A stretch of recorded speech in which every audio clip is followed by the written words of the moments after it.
Bueno, aquí seguimos con nuestro bloque internacional de nuestro programa semanal Proyecto Segunda República. Adrián, ¿qué tema tenemos para tocar hoy dentro de lo que llamamos bloque internacional? Bueno, la semana pasada tocamos el tema de las banderas falsas, que tuvo muchos buenos comentarios, y hoy vamos a tocar un tema que lo sabemos, es políticamente muy incorrecto, pero es un tema muy importante y creemos que no puede haber autocensura, hay que tocar todos los temas que tengan importancia.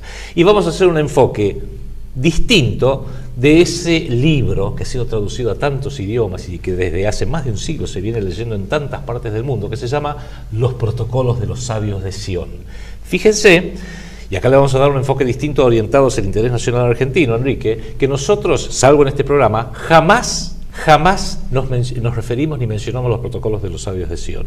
Por una sencilla razón, y ahora lo vamos a ver, porque no hay pruebas de que sean genuinos, pero creemos que de todos modos hay que abordarlo. Es verdad, pero bueno, ¿qué son, Adrián, los protocolos? Mira, en realidad son las actas supuestamente filtradas de una reunión secreta de yo los voy a describir con mis palabras, los máximos poderosos del mundo, lo que hoy nosotros en la Segunda República llamamos los dueños del poder global. Pero esto ocurrió por allá por fines del siglo XIX.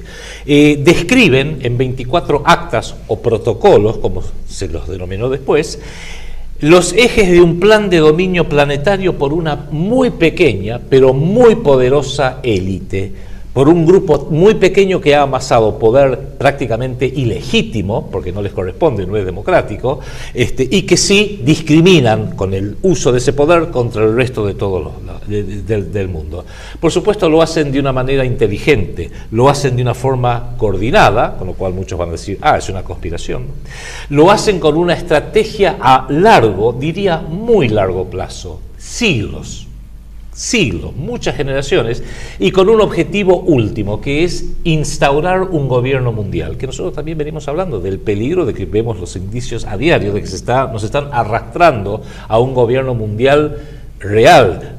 Hoy estamos en un gobierno mundial de hecho que ellos mismos llaman globalización. Bueno, lo que se viene es un gobierno mundial de derecho, pero esto ya venía planificado a fines del siglo XIX y que tiene tácticas a corto plazo, estrategias a largo plazo, las tácticas, las acciones concretas a corto plazo, y que tiene incluso instancias de autocontrol, cómo van ajustando la puntería, cómo van dirimiendo cosas internas, desacuerdos internos, y por supuesto cómo van tomando las decisiones y los ajustes que corresponden. Vos fíjate, su autenticidad es totalmente inverificable, es más, podemos tildarlo de panfleto, de libelo, de lo que sea, pero lo que sí está claro, que es la conclusión que cualquier lector llega al final luego de leerlo, es que es lo que está pasando hoy. Claro, y extrañamente, y ahora vamos a ver de dónde viene, porque no hay prueba alguna de la legitimidad, de la genuinidad de este documento. Incluso si uno los mira, lo lee atentamente y desapasionadamente, ve que en realidad son dos libros. Por un lado es una descripción estratégica a largo plazo, con tácticas a corto plazo, de cómo ir haciéndose de todas las riendas de poder del mundo, por parte de una élite pequeña, eminentemente privada, para lograr un gobierno mundial. Pero después está la segunda parte del libro, que está, no es que sean dos partes sucesivas, sino que está todo medio entremezclado. Cuando logren su poder mundial, cuando logren su gobierno mundial instaurado, proponen de una forma muy inteligente cómo manejar la política, cómo manejar la moneda soberana, cómo manejar la obra pública, cómo manejar el trabajo, con lo cual es muy interesante. Ellos saben cómo se hacen las cosas, lo saben desde hace siglos, o por lo menos desde fines del siglo XIX, pero dicen, eso lo dejamos para cuando nosotros podamos imponer el gobierno mundial. Mientras tanto, vamos a tratar de desarticular todo para que nos vengan a pedir prácticamente a gritos, por favor, háganse cargo, hagan su gobierno mundial. Pero bueno, la pregunta del millón acá es quiénes lo redactaron, y hay varias opciones. La primera que salta a la vista es los Illuminati de Baviera, esta sociedad secreta fundada por Adam Weishaupt allá en 1776. Su símbolo todos lo conocen, lo pueden ver en el billete de $1, es esa pirámide extraña con un ojo que todo lo ve.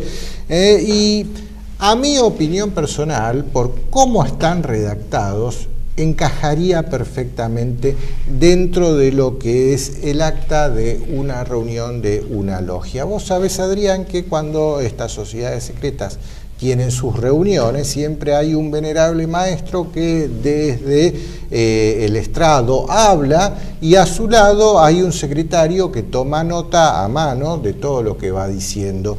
Y bueno, el venerable puede hablar más rápido de lo que el secretario tiene la capacidad de escribir, y por eso en la redacción misma de los protocolos se notan saltos de redacción, como que falta un pedazo, como que están hablando de una cosa y se corta, y después empiezan hablando totalmente de otra, como que el que escribía no alcanzó a notar, y eso se nota en varias partes de los protocolos. Hay varios saltos de esta naturaleza, y después, por ser actas de varias reuniones, no solo de una, tocan temas variados y vuelven sobre un tema y sobre otro en varias oportunidades de una manera muy desordenada, y eso es lo que, a mi entender, me lleva a la conclusión de que se trata de actas de reuniones de sociedades secretas en las cuales el secretario encargado de llevar las notas no tenía una mano muy veloz. Es verdad eso, Enrique, y eso explica la inconsistencia y la desprolijidad de los 24 actas, de los 24 protocolos estos. Sí, porque hasta hay un protocolo que falta entero, está el título y no está el protocolo. Tal cual. Entonces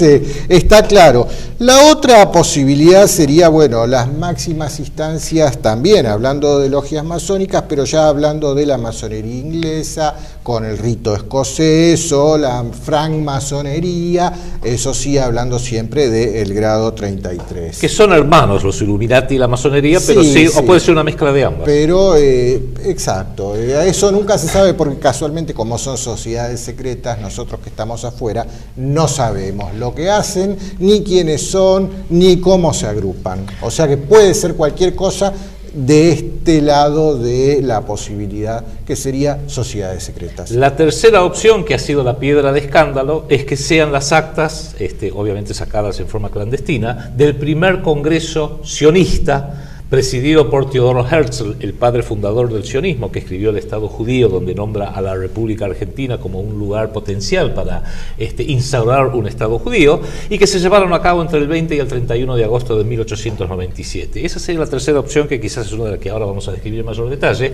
Y la cuarta opción es que sean falsos, que sean una falsificación por la policía del zar, estamos hablando de 1896, 1897, o vas a saber, puede haber sido por la policía prusiana, una falsificación.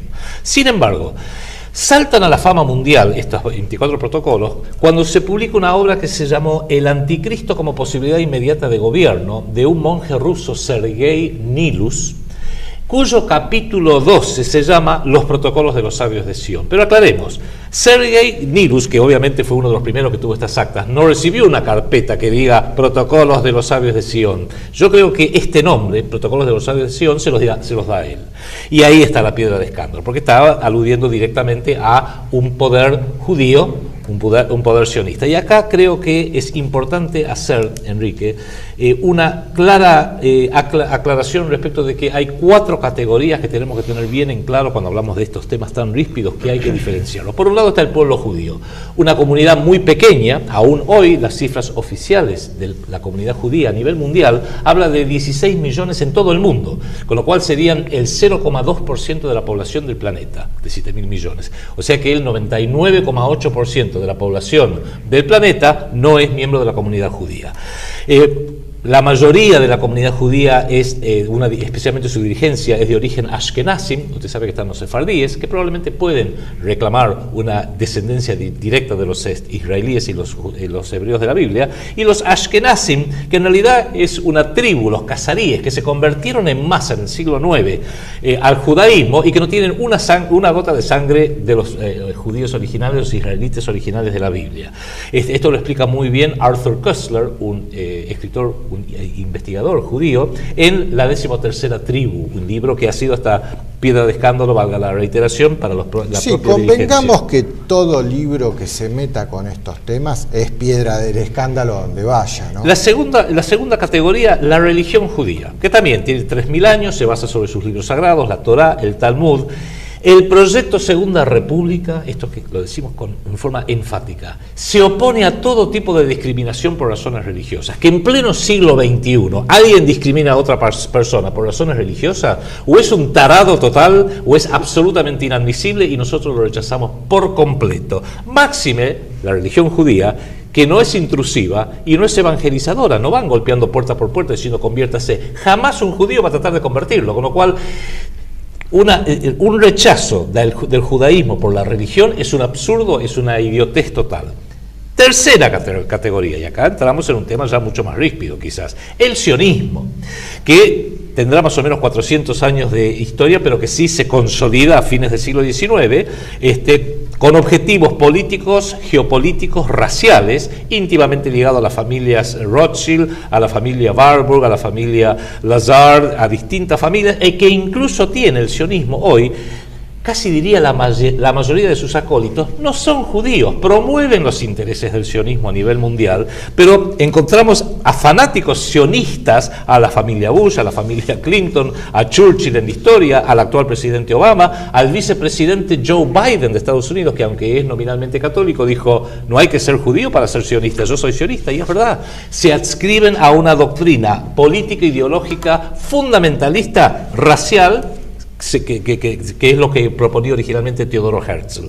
Eso hay que tenerlo muy, muy en claro. Y la cuarta categoría es el Estado de Israel, un Estado fundado en 1948, como resultado de acciones de grupos terroristas sionistas muy bien financiados por Occidente, que coparon y le robaron las tierras a los palestinos, hoy encerrándolos con un muro de 800 kilómetros de largo y de 20 metros de altura, en distintos reductos. El más conocido es el de la Franja de Gaza, que se ha transformado en un auténtico campo de concentración al aire libre, un Auschwitz en Medio Oriente. Entonces distingamos esas cuatro categorías: el pueblo judío, la religión judía, el sionismo y el Estado de Israel.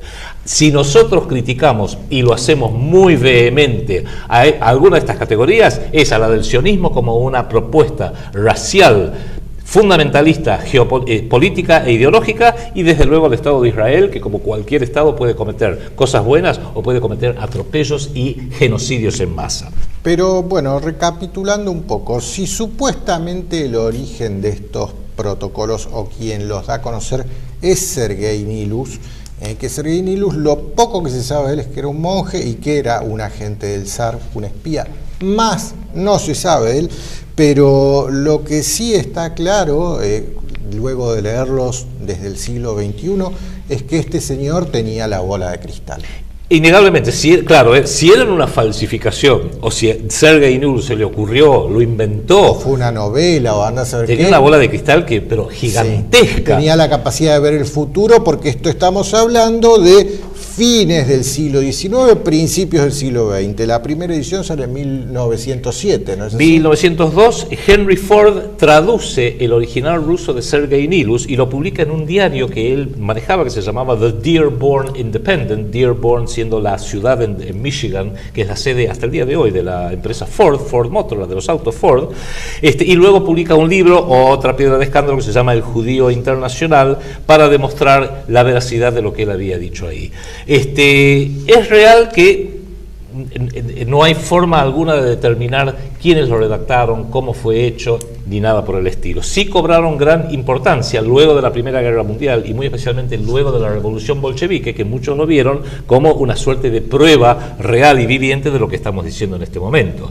Fíjense que lo que decías vos recién, Enrique, se sabe que hay una copia, un ejemplar radicado el 10 de agosto de 1906 en la biblioteca del Museo Británico de Londres, bajo la referencia, etcétera, acá tenemos todos los datos, pero eso también, muchos dicen, no, pero eso no es prueba de nada, y tienen razón, porque grandes partes de estos 24 protocolos también se remontan a un libro de 1864, escrito por un masón francés, Maurice Joly, que se llamaba, era una especie de sátira política, Diálogo en los infiernos entre Maquiavelo y Montesquieu.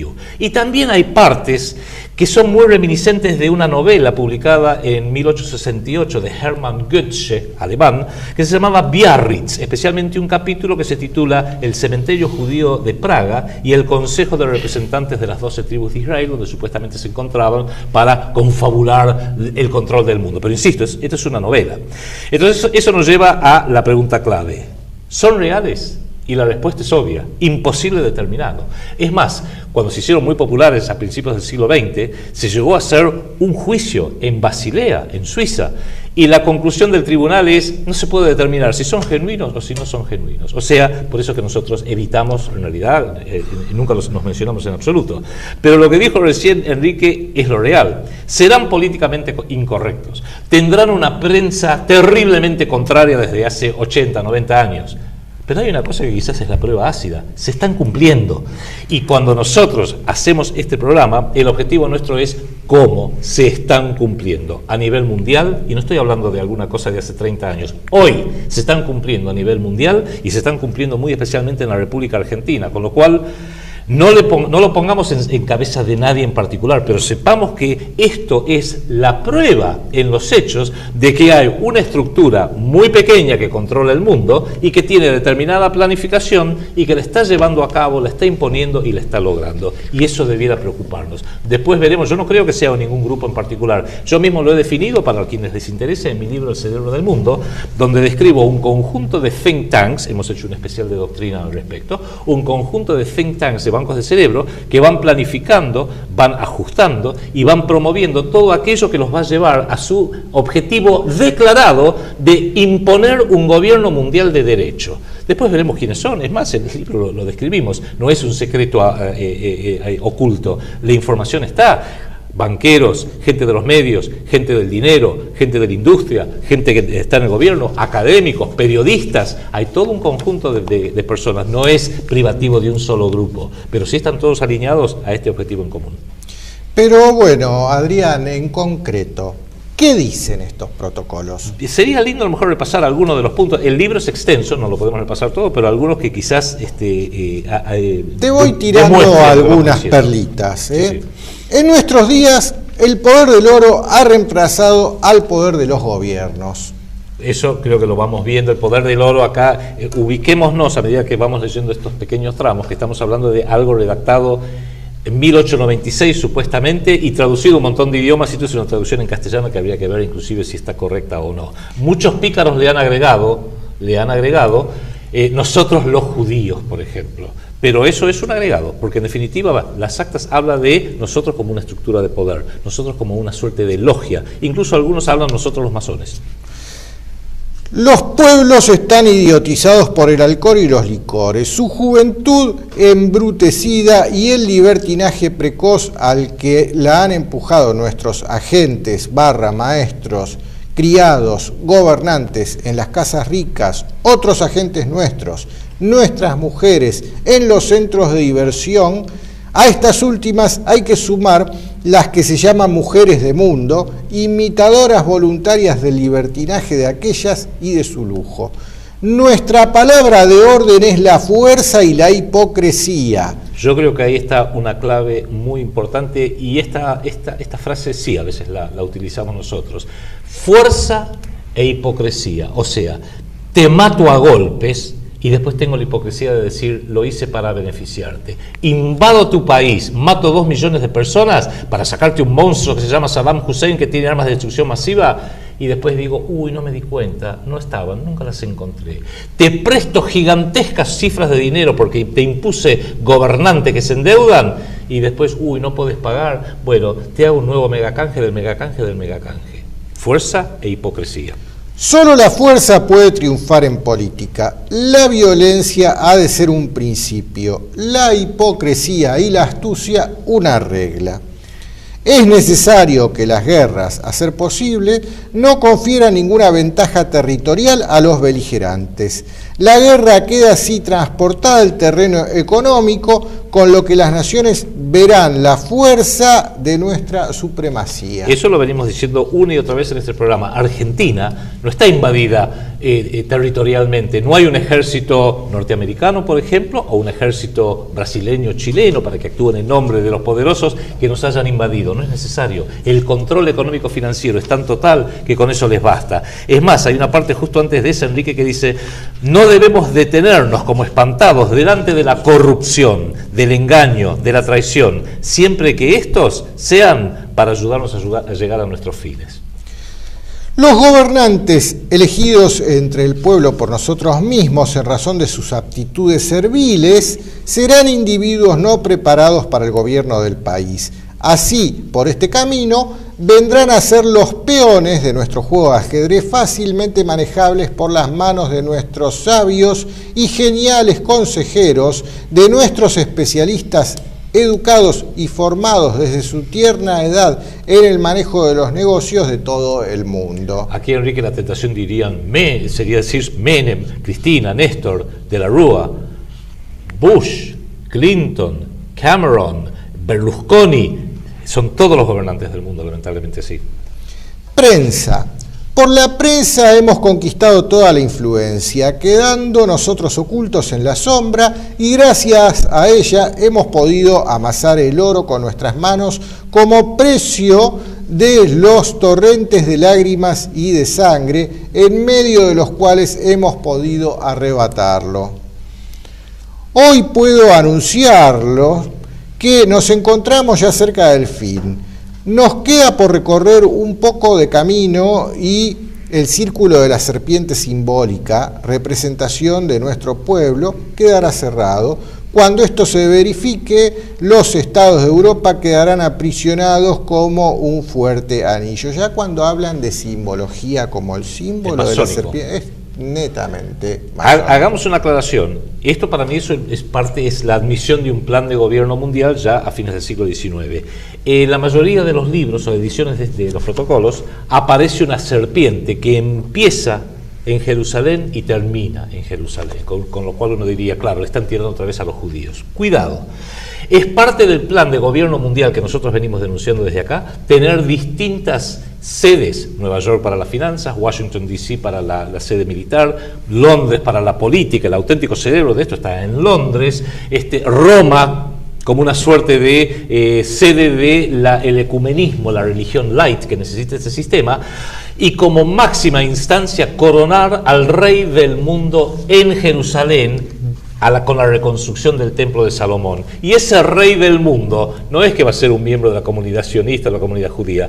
Nosotros creemos que va a ser el futuro rey de Inglaterra, Guillermo, el nieto de la actual reina, que está siendo preparado para esa función. Con lo cual, acá no hay respuestas simplistas. Eso no es. Acá hay una estructura sumamente compleja, y esta serpiente en alguna medida que recorre, pasa por Moscú, pasa por San Petersburgo, pasa por Alemania, por la propia Inglaterra y vuelve a Jerusalén, es una forma bíblica, profética de decir: cuando podamos instaurar nuestro gobierno mundial con nuestro rey mundial en Jerusalén, ahí habrá llegado el gobierno mundial en forma definitiva, y lo venimos describiendo acá. Tiene instancias, tiene etapas, y es lo que está ocurriendo. Hay una noticia que te la voy a traer para el próximo programa, que habla del príncipe Harry, que hizo unas declaraciones ahora que volvió de la guerra en Medio Oriente, vamos a hablar diciendo: matar musulmanes es tan divertido como jugar a la PlayStation. Ese es el hermano del futuro rey de Inglaterra, que es el futuro rey del mundo. Bien. Charlatanes inagotables han transformado las sesiones de los parlamentos y las asambleas gubernativas en torneos oratorios. Periodistas audaces, panfletistas sin pizca de vergüenza, atacan todos los días a los gobernantes. Los abusos del poder perpetrarán finalmente el derrumbamiento de todas las instituciones, y todo caerá destruido a los golpes de las turbas enloquecidas. Los pueblos están encadenados a un rudo trabajo, más fuertemente de lo que podrían encadenarlos la servidumbre y la esclavitud. ¿Les suena familiar eso? Charlatanes inagotables han transformado las sesiones de los parlamentos y las asambleas en torneos oratorios. El Congreso argentino, yo le puedo decir, el Congreso norteamericano lo mismo, o el Parlamento británico. ¿Qué puede significar para el proletario, para el obrero que vive encorvado sobre su rudo trabajo, agobiado por la miseria, el derecho que se concede al charlatán incansable, al periodista que escribe toda clase de necedades, aún de asuntos serios que no conoce?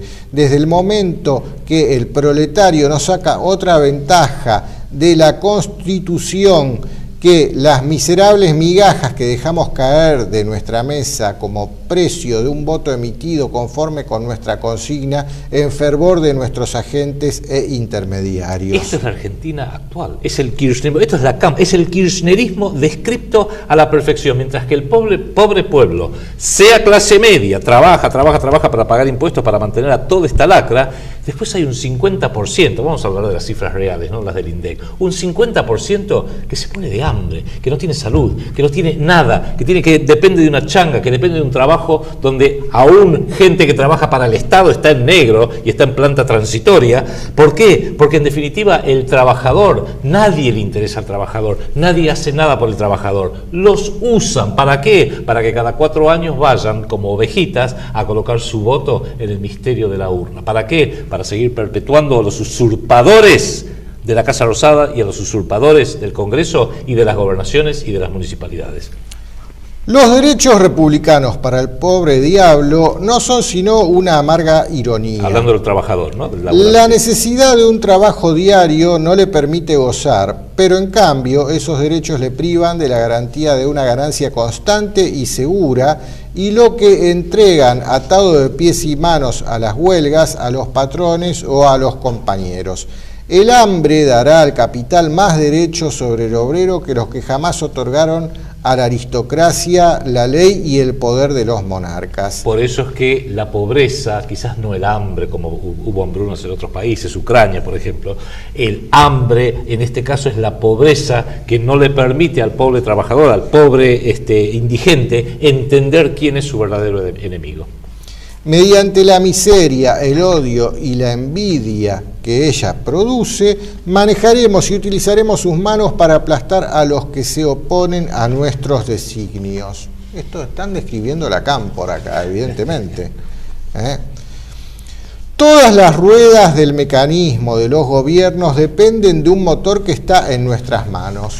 Ese motor es el oro.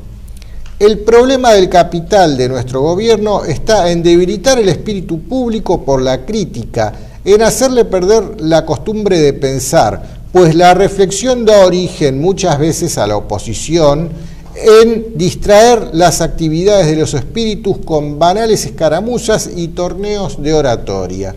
Para adueñarse de la opinión pública es necesario tenerla siempre suspensa y vacilante, expresando por todos lados y por largo tiempo tantas opiniones contradictorias que se saquen sus propias conclusiones por perderse en ese laberinto de ideas y por persuadirse que es mejor para ellos no tener opinión alguna en política. Por eso o sea, yo de política no claro, hablo. No hablemos de política en esta mesa. Por eso nosotros mismos le decimos, no crea ni en el gobierno, no crea en la oposición, no crea en lo que lee en los diarios, por más que diga La Nación o Clarín arriba, e incluso utilice al máximo su cerebro, no piense con el cerebro ajeno, aún todo lo que decimos nosotros, que le puede parecer a muchos atractivo, también verifíquelo, piénselo, sopéselo. Uno de los protocolos es muy interesante, esto lo voy a leer yo, Enrique. Muy pronto, estamos hablando de 1896, muy pronto constituiremos enormes monopolios, verdaderos almacenes de riquezas colosales a los que los capitales de los pueblos, aún los más grandes, defenderán de tal manera que al final serán absorbidos, los pequeños negocios, así como el crédito de los estados en vísperas de una catástrofe política. Están describiendo las multinacionales. Al mismo tiempo hay que proteger eficazmente el comercio y la industria, y más todavía la especulación, cuyo papel es servir de contrapeso a la industria, porque la industria crea y la especulación destruye. Sin la especulación, sigue diciendo, la industria aumentaría los capitales particulares, mejoraría la agricultura, liberaría las tierras de los gravámenes asignados por los préstamos de los bancos hipotecarios del crédito territorial. Esto le pasó a Henry Ford. Henry Ford, que fue el que publicó, uno de los que publicó este libro, le querían imponer créditos para la Ford Motor Company y él dijo, yo no necesito créditos, yo con utilizar las propias utilidades financio el crecimiento de mi fábrica, no necesito endeudarme. Ford inventó la producción industrial en masa. Exactamente, la línea de montaje. Por eso, en definitiva, la familia Ford le terminaron quitando la empresa. Pero bueno, eso es otro cuento. Bueno, a uno le haremos ver nuestra fuerza por medio de los atentados. Esto es, del terror a todos, Si es que todos se rebelen contra nosotros, contestaremos con los cañones americanos, los chinos o los japoneses. Prestemos mucha atención. Recuerde la Primera y la Segunda Guerra Mundial, donde es una estructura de poder tan grande que puede oponer a Alemania contra Inglaterra, Inglaterra contra Francia, Rusia contra Estados Unidos. Pueden manejar para que dividir e imperar, que es la vieja geopolítica británica. Pero están hablando del terrorismo. Haremos ver nuestra fuerza a través de los atentados y del terror. Pensemos un poquito, ¿eh? Otro muy importante, escuche este: haremos subir los salarios, pero de tal manera que esta alza no reporte ningún provecho a los obreros y a los trabajadores, porque al mismo tiempo habremos provocado el encarecimiento de todos los artículos de primera necesidad, inflación, controlar y mantener empobrecidos a los pueblos a través de la inflación. Los gobernantes firmarán los papeles sin leerlos. Sirven por interés personal o por ambición. Rodearemos asimismo nuestro gobierno de todo un mundo de economistas. He aquí por qué las ciencias económicas son las más útiles y que importa tanto que se las enseñe a nuestros agentes.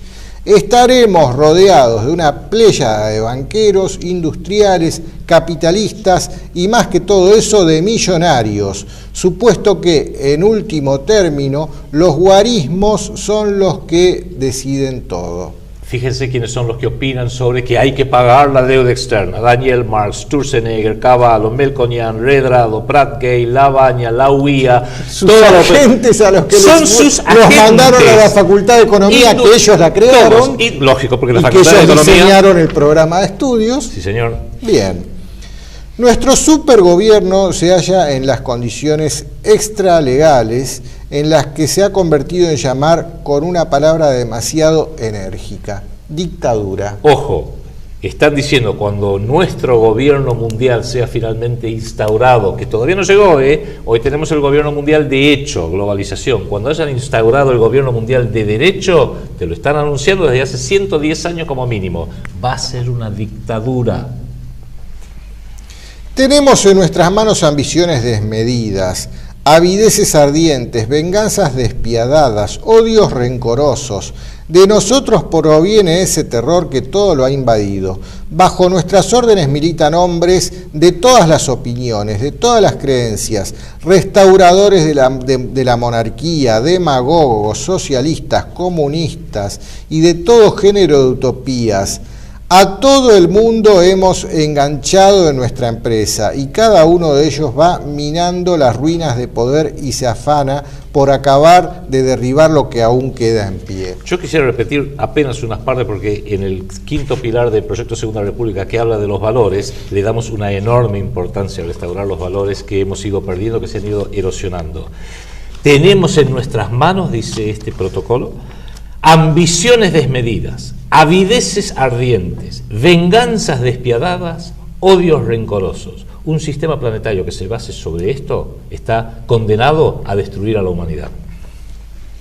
Hemos desarreglado la jurisdicción, las elecciones, la prensa, la libertad individual y más que nada la educación y la instrucción, que son piedras angulares en las que la existencia libre debe descansar. Hemos corrompido, embrutecido y prostituido a la juventud por una educación cimentada en los principios y teorías que sabemos que son falsos y que no obstante han sido inspirados por nosotros. Además de esto, las leyes existentes, sin mudarlas en su esencia, las hemos desfigurado con interpretaciones contradictorias, obteniendo resultados admirables. Acá hay una para los Kirchner. Fraguaremos la elección de presidentes que tengan en su pasado alguna mancha infamante oculta. Néstor, los fondos de Santa Cruz, ahí empezó toda la joda, Ni hablar ahora de las bóvedas, los bolsos, los Lázaro Báez y toda esa gente. El temor a las revelaciones y al escándalo por parte de estos gobernantes y el deseo de todo hombre que llega al poder de conservar sus privilegios y los honores que consigo lleva el puesto, los convertirán en fieles ejecutores de nuestras órdenes. O sea, Cristina, hacé lo que nosotros te decimos porque si no, publicamos todos tus chanchullos y no te damos fueros de inmunidad como le dimos a Carlos Saúl Menem, para que como senador vitalicio pueda seguir disfrutando de todo su dinero robado. Pues fíjate, ahora te voy a leer el protocolo de 12, este protocolo 12 habla específicamente de la prensa, y a mí siempre me llamó la atención que acá existe un diario que se llama Página 12 y que uno cuenta las páginas y no son 12 páginas, porque se entendería si fueran 12 páginas, pero no, son muchas más. Pero ahora al leer el protocolo 12 se entiende a qué tipo de ideología puede llegar a obedecer un diario así. Un mensaje simbólico masónico, ¿no? Con la prensa obraremos de la manera siguiente. ¿Qué papel desempeña la prensa en la actualidad? Ella sirve para encender las pasiones o mantener el egoísmo de los partidos. La prensa es banal, injusta, aduladora y los hombres en su gran mayoría no comprenden bien para qué sirve. Todos los periódicos editados por nosotros serán aparentemente de tendencias y opiniones de las más opuestas, lo que despertará la confianza en ellos y les atraerá a nuestros adversarios sin recelos. Caerán en el plazo y resultarán inofensivos. Un órgano, cuando menos, será la antípoda de nuestras ideas. Nuestros contrarios tomarán en ese pseudo opositor un aliado suyo y nos describirá su juego. Representarán nuestros periódicos todas las tendencias, las aristocráticas unos, las republicanas otros, igualmente las revolucionarias y aún las anarquistas, pero esto naturalmente se entiende mientras esté en vigor la Constitución. Como el dios Vishnu de 100 manos, cada una de ellas acelerará el cambio de la sociedad. Esas manos guiarán a la opinión en el sentido que convenga a nuestros intereses, porque un hombre que vive en un medio demasiado agitado pierde la facultad de razonar y se abandona fácilmente a la sugestión. Uno de los insiders de los que estaban al tanto de todo esto, Vladimir Lenin, decía, una frase muy inteligente: hay que controlar la acción y la reacción. Como saben que cada acción política que se lleve va a generar una reacción, antes que esa reacción lo copen gente auténticamente identificada con el país, ellos ya arman un canal para viabilizarlo y o bien mandarlo a un camino muerto, a una calle sin salida, o directamente hacer que fracasen sus intentos. Pero bueno, acá ya a partir del protocolo 13 me llama la atención porque empiezan a describir cosas que son muy lógicas, sí, y que ellos saben cómo se deberían hacer las cosas, pero no lo hacen. Primero quieren crear el caos. Esto lo reservan para cuando ellos tengan su gobierno mundial. Lo reservan. Nos quedamos con poquito tiempo, pero leamos un par, que sí, vale la pena. Progreso. No existe entre ellos uno solo que vea que tras esta palabra se oculta un error en todos los casos en que se trate de inventos materiales, pues la verdad es una y no sabe ni puede progresar. El progreso, como una idea falsa, sirve para oscurecer la verdad a fin de que nadie la conozca fuera de nosotros, los elegidos, los depositarios de la verdad. Mientras llega el tiempo de nuestra dominación, crearemos y multiplicaremos las logias masónicas en todos los países del mundo. Atraeremos a ellas a todos los que son y pueden ser agentes aptos. Estas logias formarán el principal centro de enseñanza y el medio de nuestra mejor influencia y difusión de nuestras actividades. Déjame, Enrique, en honor al tiempo, hay uno muy cortito que creo que vale la pena mencionar, porque imagínense, en el siglo XIX no podían prever los adelantos tecnológicos, por eso que suenan a veces medio torpes estas previsiones.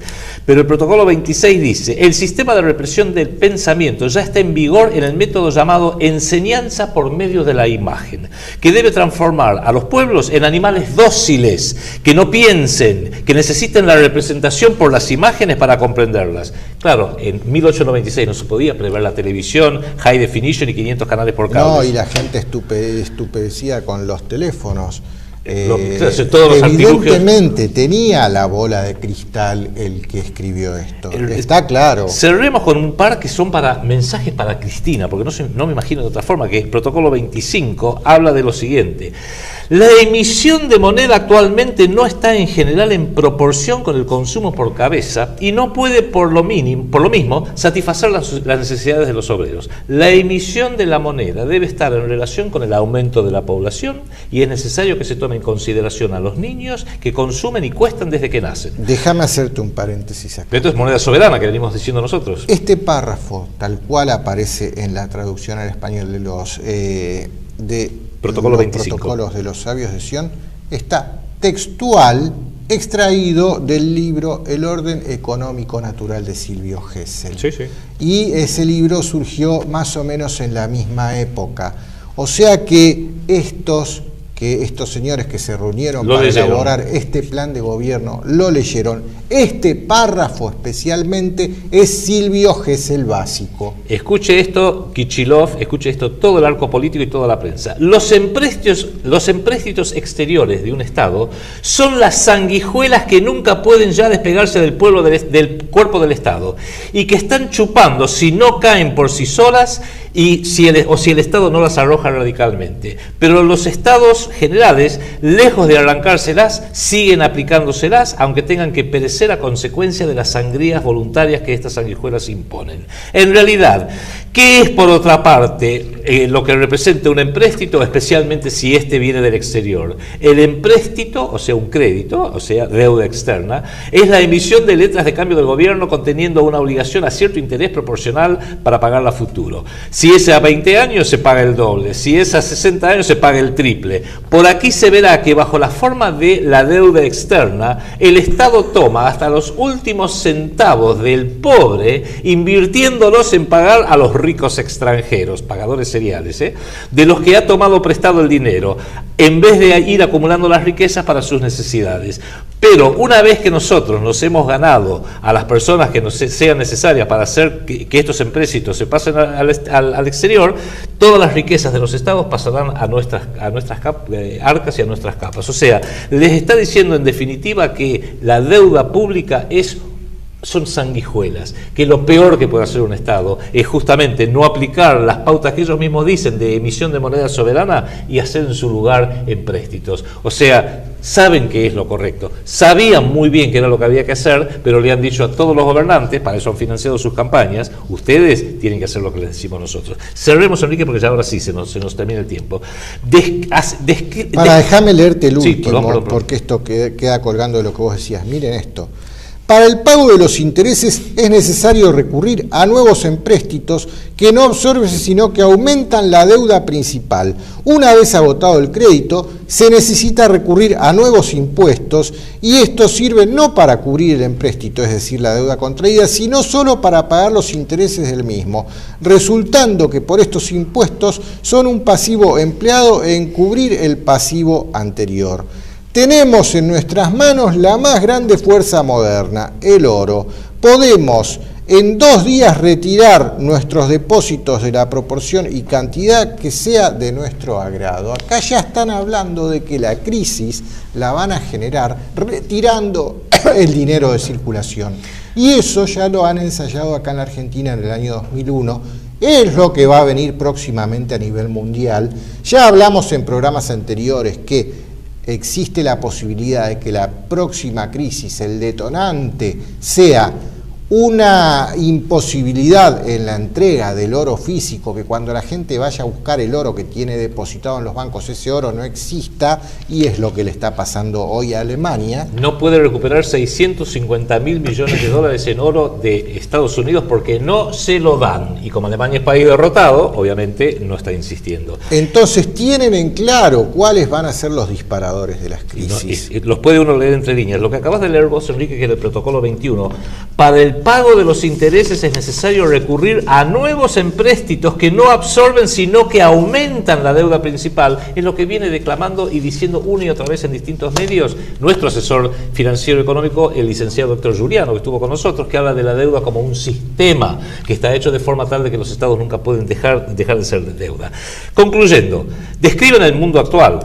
No importa quién los haya hecho, pero evidentemente tenía una bola de cristal enorme o era parte de un plan a largo plazo que ya sabían cuáles eran las distintas etapas de ese plan. Muy especialmente describen la Argentina de los últimos 30, 40 años. ¿Quiénes lo redactaron? ¿Qué importa? Lo importante es que se están cumpliendo, ese es el tema, y sabiendo de que quienes hicieron esto en 1896 o en 1902 estaban muy en la pomada, leyéndolos podemos empezar a entrever qué es lo que nos depara el destino. El proyecto Segunda República, nuestra visión es que todo esto viene articulado por estos centros de poder mundial, estos think tanks de los cuales venimos hablando una y otra vez, con el Consejo de Relaciones Exteriores, la Comisión Trilateral y el Grupo Bilderberg a la cabeza. La importancia que tiene entender esto es que quieren un gobierno mundial, por eso tienen que destruir los estados soberanos. Pilar número 1 del proyecto Segunda República. Quieren quedarse con el valor económico del planeta, por eso han destruido la moneda soberana. Pilar del proyecto Segunda República número 2. Quieren controlar a los países a través de la deuda pública, por ende tienen que imponer deuda pública a través de agentes locales, se llaman Menem, Cristina, Néstor Kichilov, Lavagna, para que los países estén siempre endeudados. Tercer pilar del proyecto Segunda República. Quieren controlar los países a través de la vía democrática, que por supuesto para hacer política democrática hay que tener cientos de millones de dólares, o sea, hacer un sistema republicano subordinado y esclavizado al dinero. Pilar número 4, hay que romper con esa esclavización. Y quinto, quieren destruir la salud psíquica, espiritual y anímica de los pueblos, especialmente los jóvenes, destruyendo nuestros valores. Quinto pilar del proyecto Segunda República, restaurar los valores. Protocolos de los sabios de Sion, un extraño documento que sirve de guía para lo que hay que hacer y para lo que no hay que hacer, y que sirve de guía para saber lo que nos están haciendo delante de nuestras propias narices. Si fueron los masones, si fueron los Illuminati, si fueron fraguados por la policía del zar, si lo hicieron los sionistas, si lo hicieron los hinchas de Boca, no importa. Lo importante es que se están cumpliendo y tenemos que empezar a abrir los ojos al respecto. Pero no tome nuestra palabra, consígase un ejemplar, léalo y saque sus propias conclusiones. Bueno, esto ha sido todo nuestro bloque internacional. Si usted se queda ahí, a continuación va a poder ver nuestro bloque de doctrina. Hasta luego.